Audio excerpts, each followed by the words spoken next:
প্রতিদিনের লড়াই, প্রতিদিনের ওঠা পড়া, ধুলোর মতো গা থেকে ঝেড়ে ফেলে ওরা এগিয়ে চলে। প্রত্যেকের জীবনের সমস্যা রয়েছে। কেউ বা অস্তিত্ব রক্ষার লড়াই লড়ছেন, কেউ বা কাঁধে কাঁধ মেলাচ্ছেন সংসারে। আর এরকম কয়েকজন মহিলা একসঙ্গে মিলে তৈরি করেছেন একটা গ্রুপ, নাম আমরাই নারী আমরাই পারি। এদের কেউ জামা কাপড়ের ব্যবসা করেন, কেউ বা বিক্রি করেন কস্টিউম জুয়েলারি। আচার, পাপড়, বিছানার চাদর, প্রত্যেকেই কিছু না কিছুর ব্যবসা করে নিজেদের অর্থনৈতিক পরিকাঠামো বদলে ফেলার প্রয়াস চালাচ্ছেন। নিজেদের উদ্যোগেই সেপ্টেম্বরের 4 থেকে 6 তারিখ উত্তর 24 পরগনার দুর্গানগর স্পোর্টিং ক্লাবে একটি মেলার আয়োজনও করেছিলেন। আমরা নারী আমরাই পারি গ্রুপকে ভরসা দিতে হাজির ছিলেন ইউটিউব ইনফ্লুয়েন্সার শতরূপা সরকার এবং দেবিকা বড়ুয়া। মেলায় ভিড় ছিল চোখে পড়ার মতো।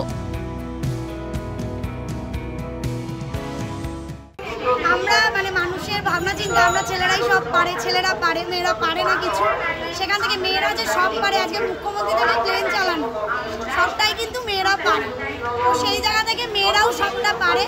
মেয়েরা একটা, আমি একাই আমার বোনরা আর কি, কোনো ছেলের সাহায্য ছাড়াই আমরা এভাবে পুরোটাকে অর্গানাইজ করি। প্রত্যেকটা স্টলার মেয়ে এবং তারা বেরিয়ে আসতে চাইছে যে ঘরে সামলেও বাইরে যে কাজ করা যায়, নিজেদের একটা পরিচিতি তৈরি করা যায়, সেই জায়গা থেকেই ভাবনা চিন্তা আমরা সব না, এগুলো হাতে তৈরি আছে, এগুলো হাতে তৈরি, আর সবই প্রায় হাতে তৈরি। সবই হাতে তৈরি। আর এখানে 5 বছর ধরে কাজ করছি। আমার কাছ থেকে বাচ্চারা যখন জিনিস নেয় আমার খুব ভালো লাগে। বাচ্চাদের সমস্ত জিনিস, যেমন আমার ছেলের স্কুলে যখন বাচ্চারা সব দৌড়ে চলে আসে আমার স্কুলে। অফিস কাছারি ভালো লাগে, নিজের একটা আলাদা বিজনেস থাকবে, ব্র্যান্ড থাকবে, ওটাই ভালো। এভাবেই একটু একটু করে এগিয়ে সমস্যার সাগরটা একদিন পেরিয়ে যাবেন এই সব মহিলারা। আজকের একটা সম্ভাবনা অঙ্কুরিত হয়েছে, পরবর্তীতে প্রকাশ পাবে মহিরুহ হয়ে। সমাজে যখন নারীরা শুধুই ঘরকন্যার কাজে নিজেদের আটকে রাখেন, সেখানে এরা নিজেদের তৈরি করছেন দশভুজা হিসেবে। শান্তনু সাহার রিপোর্ট, ক্যালকাটা টেলিভিশন নেটওয়ার্ক।